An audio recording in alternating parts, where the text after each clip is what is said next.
د ځوانانو او د نوجوانانو د خیر فکر کول. دنیا تباہ کیږي هم د ځوانانو د لاسه، دنیا آبادیږي هم د ځوانانو په مساعي او د هغې په کوششونو. د کم قوم چې ځوانان صالحان شي دا قوم آبادیږي، او د کم قوم چې ځوانان فاسقان شي دا قوم بیا تباہ کیږي. او پیغمبر علیه الصلاة والسلام هم په یو حدیث کې صحابو نه دا تپوسو کو چې کیف بکم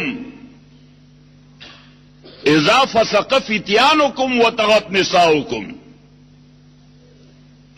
د هغه وخت متعلق مستخیال دی چې ځوانانم فاسقان شي او ښځې هم باغیان شي. ما او تا داسې دور نه تیریږو چې دې وخت کې ځوانان فسق پسې روان دي او ښځه طغیان او سرکشۍ طرف ته روانه ده. هغه ښځه چې د سړي د احترام د وجې به خبره په اوچت اواز نه کوله هغه اوس سړي پیزواندي کړي دي. پیغمبر علیه الصلاة والسلام د دې وخت نه مونږ ویرولو چې کیف بکم اذا فسق فتیانکم وطغت نساؤکم، چې ښځې هم طاغیان او سرکشه شي او ځوانان هم فاسقان شي. نو دې متعلق مو څه خیال دی؟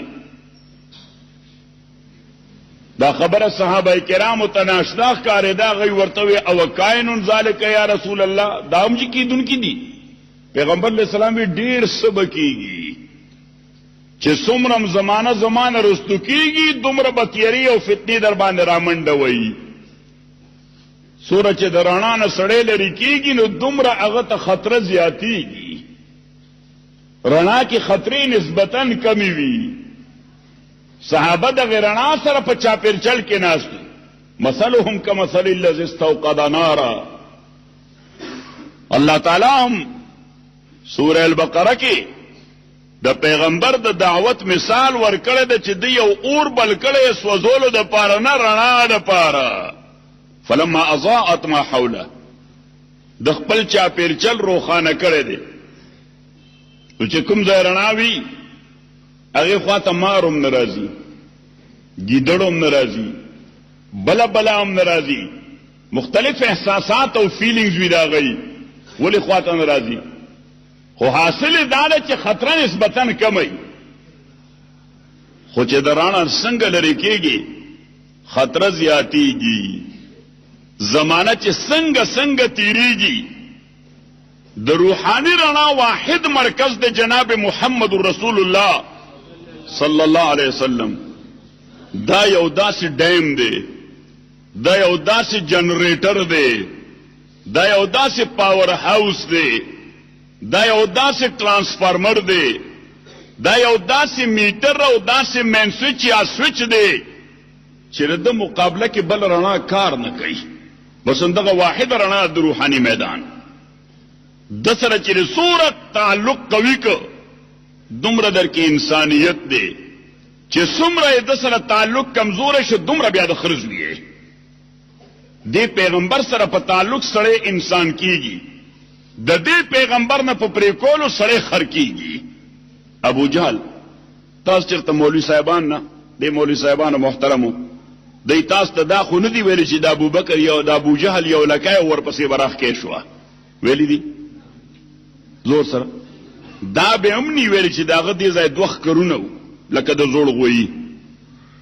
ویلی نه دی ویلی. خو الله تعالی قرآن کریم کې ابو جهل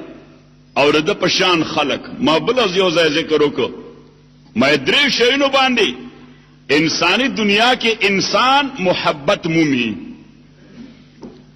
د خلکو یو انسان خوخوي ځکه چې دکی جمال دی او خایسته دی ډیر.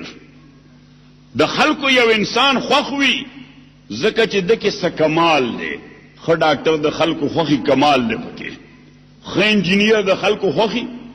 کمال دې پکې خطر کان د خلکو خوخي وای کمال دې پکې خمولام د خلکو خوخي خصبت قسمتای نه مونږ کې خډیر لګ دي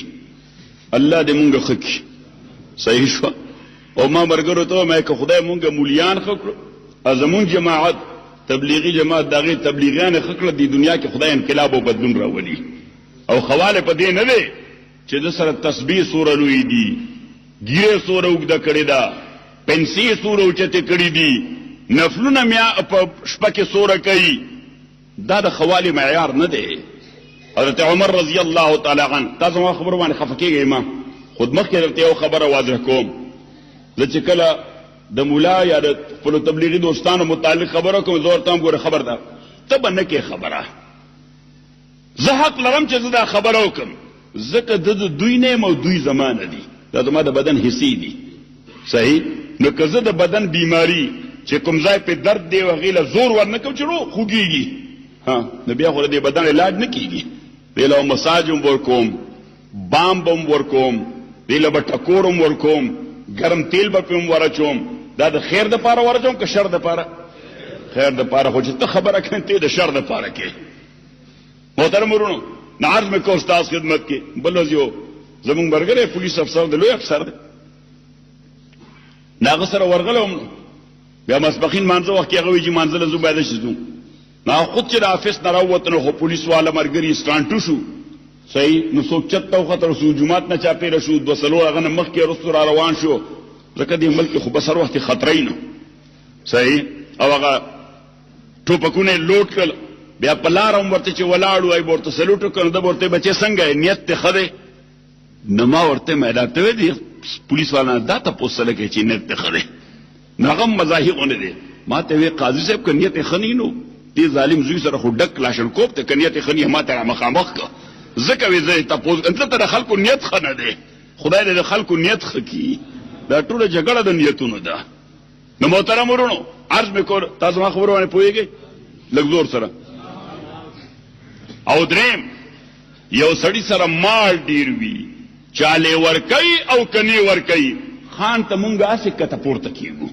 مونږ ګوره که څه شی ته پریوته مونږ راوغست خو پریوزی نه هغه دومره کلک دیولي ارزه خو بهر ته دي دغه درې شیونه دي دا ځان سره یاد ساتئ یا جمال یا کمال یا مال نو په دې یو انسان هغه سره معاشره محبت کوي د زړه نه کوي او کني کوي خو ظاهر دا وایي چې دا زمون خوخ دی عزیزانو دا درې واړه شیونه ابو جهل سره مثالی موجودو د دومره خیستو چې خطه عرب کې په عام انسانانو کې دومره خیسته سړی نو با کمال دی دومره چې د خبره به حتمی ګڼل شو چې کومه فیصله به دوکړه دا د دنیا په یو عدالت کې چیلنج کېده دی وجه عربو دل ټایټل ورکړو ابو الحکم فادر اف دی آربیټریټرز اور فادر اف ججز چې دا د بین الاقوامی عدالت انصاف چیف جسټس دی د فیصله دا چرته چیلنج کیږي نه او مال خو یقینا ور سره ډیرو خو عزیزانو چې کله محمد رسول الله سره دوستی پیدا نکړه د انسانیت دی جنریټر سره او دی پاور هاوس سره خپل تار نتی نک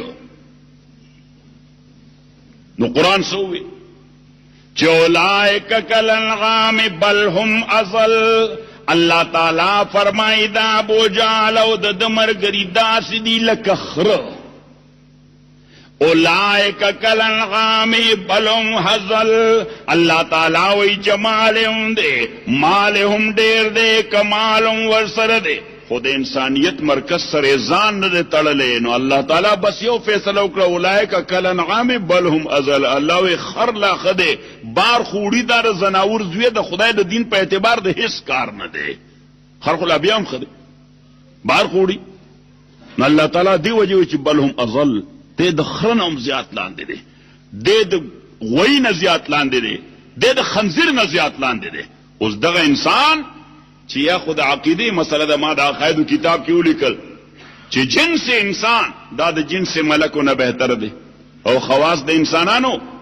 دا د خواص د ملکو نه بهتر دی مولوی عبد الله صاحب تا کتاب پورا کړه پورا کړی اوسې چاپ کې ان د مولوی عبد الله صاحب مور کړی نو تاسو کې دغه باب لیکل دی چې جنس انسان دا د جنس ملکونه بهتر دی او خواص د انسانانو د خواص د ملکونه بهتر دي. خواص د انسانانو څوک دي چې جناب محمد رسول الله صلی الله علیه وسلم نو چې جبرئیل امین سره د موازنه وکي نو دی بهتر دی که جبرئیل بهتر دی؟ لګزور نبی علیہ الصلوۃ والسلام ځکه جبرئیل خداغه نوکرو، جبرئیل دغه خادمو، جبرئیل به دا خدمت کو د خدای دغه میس کې پیغام راوړو.